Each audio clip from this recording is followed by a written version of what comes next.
warahmatullahi wabarakatuh. Kami dari kelompok Bersikap 5. Perkenalkan, nama saya Lasmia Romanto. Saya Olivia Renata Saragi. Saya Salsabil. Saya Dewi Pujitasari. Dan di sini kami akan menjelaskan apa itu mental health dan bagaimana cara membangunnya. Kamu nggak tahu kenapa kamu stres? Kenapa kamu emosian? Kenapa kamu sedih terus-menerus hingga keseharian kamu terganggu dan kinerja kamu menurun?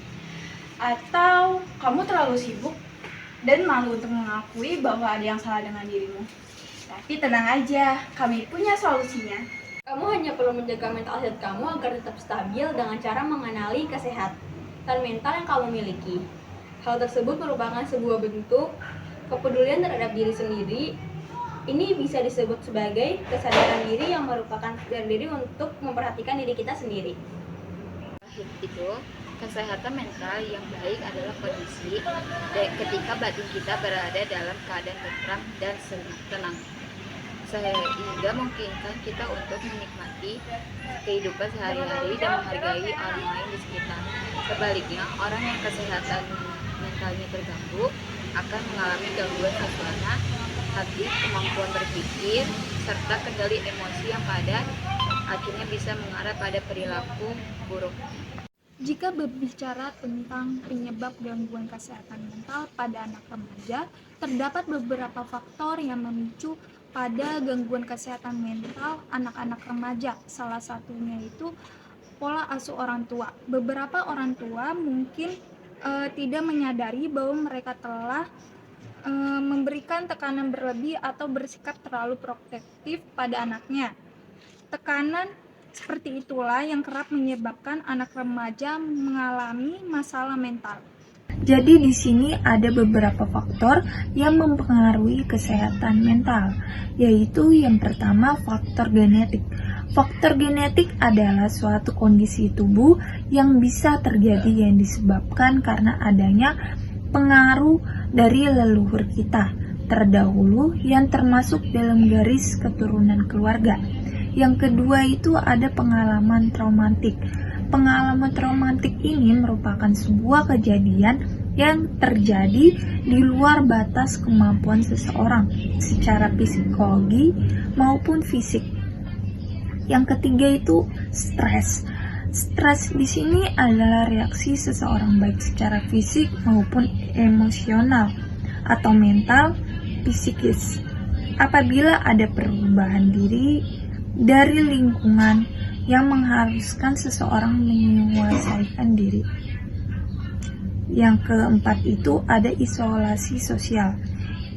Isolasi sosial ini adalah keadaan di mana individu mengalami penurunan atau bahkan sama sekali tidak mampu berinteraksi dengan orang lain di sekitarnya.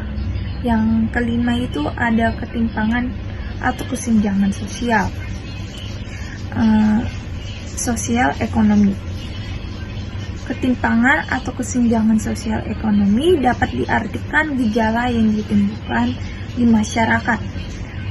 Di sini karena adanya perbedaan batas kemampuan finansial dan status sosial di antara masyarakat yang hidup di sebuah lingkungan atau wilayah tertentu.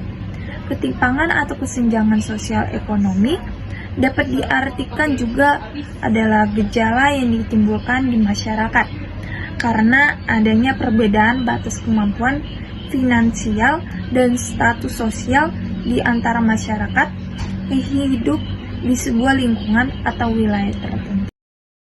Untuk meningkatkan kesejahteraan secara keseluruhan, kamu tidak bisa hanya berfokus pada kesehatan fisik. Kesehatan mental juga memainkan peran yang besar dalam kehidupan. Berikut ada beberapa langkah sederhana yang dapat diterapkan untuk meningkatkan kualitas kesehatan mental. Yang pertama, katakan hal positif pada diri sendiri. Hal ini menunjukkan bahwa cara kamu berpikir tentang diri sendiri dapat memiliki efek yang kuat pada kejiwaan kamu. Ketika kita memandang diri kita dan hidup kita secara negatif, maka kita juga akan merasakan efek negatifnya. Sebaliknya, jika membiasakan diri menggunakan kata-kata yang membuat lebih positif, maka hal ini membuat kamu lebih optimis. 2. Menuliskan hal-hal yang patut disyukuri. Rasa bersyukur dikaitkan dengan peningkatan kesejahteraan, kualitas kesehatan mental, serta kebahagiaan. Cara sederhana untuk meningkatkan rasa bersyukur adalah membuat jurnal dan menuliskan berbagai hal yang patut disyukuri setiap harinya. Yang ketiga, berolahraga. Dengan berolahraga, tubuh akan melepaskan endorfin yang membantu menyingkirkan stres dan meningkatkan suasana hati kamu sebelum dan sesudah berolahraga. Itulah sebabnya olahraga adalah cara penangkal stres, kecemasan, dan depresi yang ampuh. Untuk mendapatkan manfaat maksimal, lakukan olahraga setidaknya 30 menit setiap hari dan coba melakukannya di luar ruangan. Paparan sinar matahari juga membantu tubuh menghasilkan vitamin D yang meningkatkan tingkat serotonin di otak. Keempat, terbukalah pada seseorang. Dengan mengetahui bahwa kamu dihargai oleh orang lain adalah hal penting untuk membantu kamu berpikir lebih positif. Belajar terbuka kepada orang lain yang membuat kamu lebih mampu berpikir positif dan semakin mengenal diri sendiri. Yang kelima, tidur tepat waktu. Sejumlah besar penelitian menunjukkan bahwa kurang tidur memiliki efek negatif yang signifikan pada suasana hati.